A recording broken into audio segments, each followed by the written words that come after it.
Mayor Karachi Murtaza Wahab ने मुत्तहदा कौमी movement के सीनियर रहनुमा और रुकन सिंध असम्बली फारूक सत्तार की प्रेस कॉन्फ्रेंस के जवाब में रद्द-ए-अमल देते हुए कहा कि फारूक सत्तार साहब ये 12 मई वाला कराची नहीं है।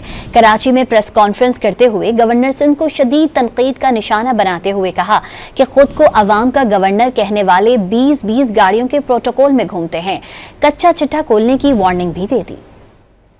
मैंने कतई तौर पर गवर्नर साहब की मदद नहीं मांगी। मुझे पता है कि उनका हाल क्या है।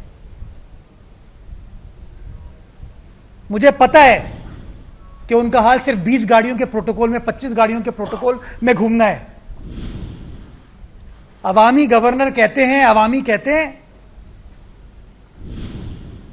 और सड़कें ब्लॉक कर दी जाती है, रूट लगा दिया जाता है। ये छिचोरपाई हमसे नहीं होती और नहीं हो सकती है।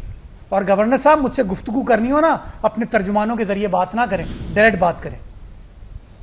चिट्टे बिट्टे खोल दूंगा मैं, डायरेक्ट बात करें।